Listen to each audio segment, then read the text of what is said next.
Inilah 5 fakta kehidupan remaja Bung Karno semasa SMA. Bung Karno sepertinya memang dilahirkan sebagai pemimpin besar bangsa Indonesia.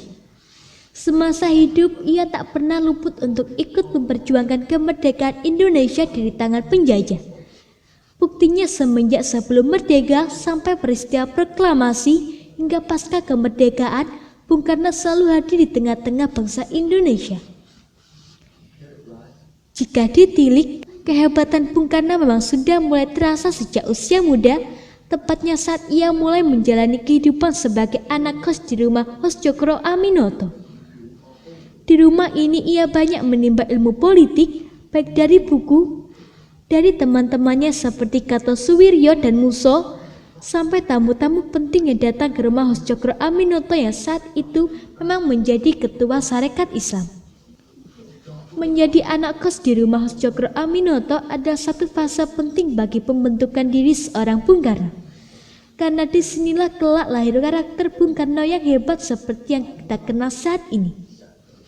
Nah, bagaimana sih sebenarnya kehidupan masa remaja Bung Karno itu? Anak istimewa di Indekos Gang Penelah 7, Surabaya. Soekarno yang saat itu masih bernama Kusno Sastro Hidarjo adalah anak kos di Gang Penelah 7, Surabaya. Dia mendapat perhatian khusus karena ayahnya, Raden Sugemi Sosrodiharjo, adalah sahabat dekat dari keluarga Hoscokro Aminoto. Soekarno muda indekos di Gang Penelah karena harus melanjutkan jenjang sekolahnya di HBS yang kalau sekarang setingkat dengan SMA. Di rumah ini, Soekarno harus membayar kos sebesar Rp11 per bulan. Ia menempati kamar tersisa di bagian belakang. Tanpa jendela, tidak ada kasur, tidak ada bantal, yang ada hanya meja rel dan pelita yang harus dinyalakan sepanjang hari. Dari rumah inilah kemudian Soekarno mengenal Cato Suwiryo, Muso, dan Alimin yang kelak akan berseteru hebat dengannya. Sejak muda sudah bergelut dengan buku. Minimnya uang saku Soekarno membuatnya tak leluasa bermain bebas. Ia menjadi satu-satunya anak kos yang harus berjalan kaki sejauh 1 kilometer untuk menuju sekolah karena tak memiliki sepeda kayu seperti yang lain. Namun siapa sangka justru di kamarnya yang gelap itu penuh buku-buku karangan Karl Marx, Friedrich Engels, Jacques Rousseau, Voltaire, majalah Vogue, dan naskah terbitan Amerika. Dengan usia semuda itu, ia sudah paham revolusi Perancis, gerakan buruh Inggris, kemerdekaan Amerika, dan mitologi Yunani. Untuk menambah wawasan, Soekarno bersama Muso, Alimin, dan Cato Suwiryo kadang pergi ke toko buku Penelah yang berdiri tak jauh dari indekosnya. Sampai saat ini, toko buku Penelah ini masih berdiri kokoh di tempat yang sama sejak pertama dibuka tahun 1915. Belajar orasi dari Hoscokro Aminoto. Ciri khas yang tidak pernah lepas dari diri seorang Bung Karno adalah orasinya. Semua bermula dari gurunya, Hoscokro Aminoto, yang begitu ulung berorasi di Sarekat Islam. Dalam buku-buku biografinya, Soekarno selalu berterus terang bahwa ia belajar cara berpidato kepada Cokro Aminoto.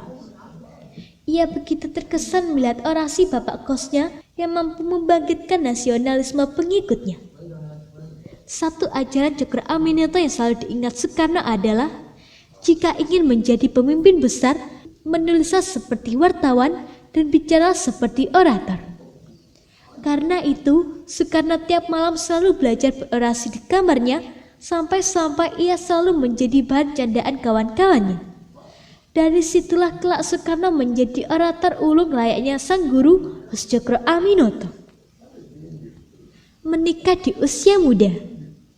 Ketika masih menimba ilmu di HBS Surabaya, Soekarno mengambil keputusan besar untuk menikahi putri Hoscokro Aminoto, yaitu Siti Utari.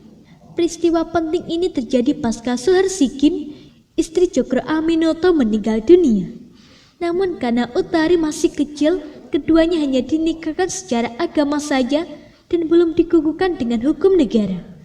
Utari itu masih berumur 16 tahun, terpaut 4 tahun lebih muda ketimbang Soekarno.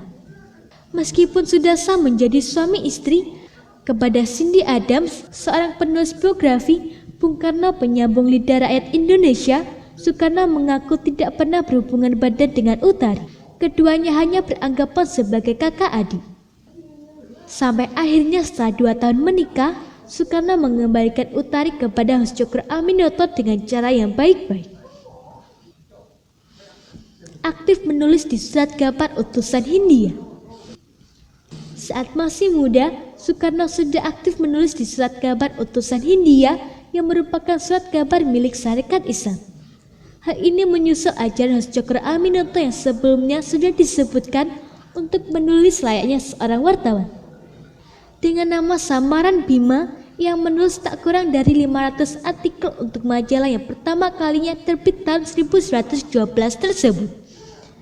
Banyak tulisan Soekarno yang dimuat dalam kolom tajuk rencana. Ia mengambil topik seputar realitas rakyat terjajah dan kerakusan pemerintah Hindia Belanda. Tulisan-tulisan ini tentu sampai membuat kuping panas penjajah Belanda dan jadi perbincangan hangat halayak ramai.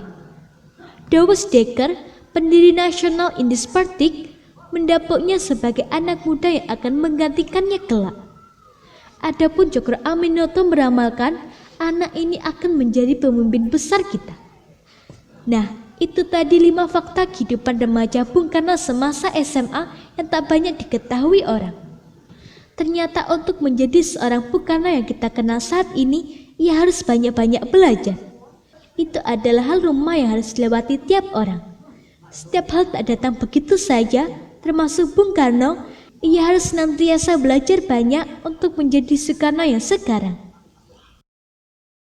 Semoga informasi tersebut dapat bermanfaat. Jangan lupa untuk klik subscribe untuk mengetahui video terbaru dari kami.